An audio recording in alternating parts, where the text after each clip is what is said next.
আচ্ছা মামু, এই যে সাপোজ ধরেন আমার কাছে 3-4 লাখ টাকা আছে, আমি এই দুটা মহিষ কিনবো, তখন আমার কি করা উচিত?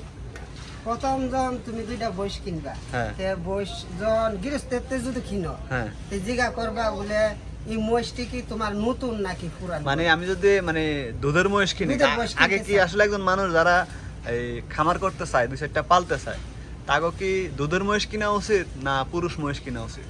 দুধের বইস কিনা উচিত। যদি মানে দুধের ভালো চাহিদা থাকে চাহিদা দেখে। হ্যাঁ, মানে দুধটা ধরো না দুইটা বইস কিনলাম, আমি গরিব মানুষ, আমার অত টাকা দিয়ে আমি দুইটা বইস কিনলাম, দিহি টাকা দিয়ে নিয়ে আমি উৎপন্ন করতে পারি, দুইটা বইস দিয়া আমার উৎপন্ন নিব, দুধের দিকে চাহিদা নিবা লাগবো। হ্যাঁ হ্যাঁ সেটাই। এরপরে দেখবেন দুধটা বইসটা আবার কিনবালা ফোন লাগবো বলে বইসটা কি আমার আগে বিয়ান দিয়াইছিল, কিন্তু বিয়ান দিয়া তাহে তে তো বইসটার কোনো দুধের মাঝে প্রবলেম হইত না।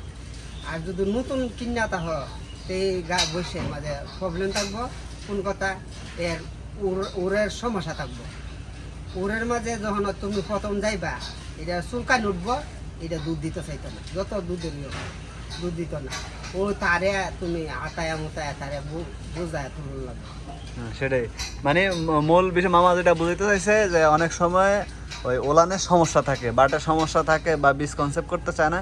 এই জাতীয় মহিষগুলো দুধে ভালো হয়, কিন্তু ওই গৃহস্থরা বা যারা ব্যাপারী আছে তারা করে কি গাভিন করাইয়া তারপরে বিক্রি করে দেয়। তো গাভিন মহিষ কেনার ক্ষেত্রে আপনাকে এই বিষয়গুলোতে সচেতন হতে হবে। আর যদি দুধের মহিষ কিনেন, অবশ্যই গিয়ে ওই যে ওলানের ভিতরে হাত দিয়ে 4টা বাটের দুধ টেনে দুধটা ক্লিয়ারভাবে আসে কিনা এটা আগে দেখবেন।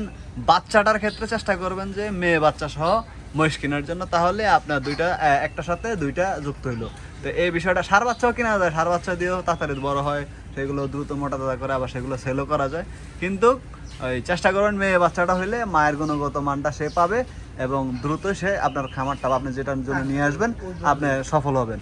আর দুধ এটা অবশ্যই করবেন, আপনি 4টা বাটের দুধ টানবেন এবং তার কাছে যাবেন, সে কি পরিমাণ রিয়াকশন সে করে তার ওলানে হাত দেওয়ার পরে, এই জিনিসটা খুবই গুরুত্বপূর্ণ। তবে সচরাচর মহিষ মানুষ চিনে, মানুষের গায়ের গ্রান চিনে, যে বাড়িতে থাকে যার পোষ মানে তার কথাগুলো খুব ভালো শুনে, ভালো চেনে। তাই আপনি আগে নিয়ে আসার পরেই তাকে আগে পোষ মানাইতে হবে, আপনার সাথে তাকে অ্যাডজাস্টমেন্ট করানোর পরে আপনার কথা শুনবে, মানবে, তখন তার কাছ থেকে আপনি কাঙ্ক্ষিত দুধ মাংস পাবেন, তাই না বাবু? তাই সালাম। এই হচ্ছে আসলে একটা সরজমিনে বাস্তব অভিজ্ঞতা থেকে আমাদের সাইদ মামুর কিছু কথা আমি আপনাদের মাঝে তুলে ধরার চেষ্টা করলাম। আশা করি কথাগুলো আপনাদের মাঝে একটি মেসেজ স্বরূপ হিসাবে পৌঁছাবে। সবাই ভালো থাকবেন, সুস্থ থাকবেন। আসসালামু আলাইকুম ওয়া রাহমাতুল্লাহি ওয়া বারাকাতুহু।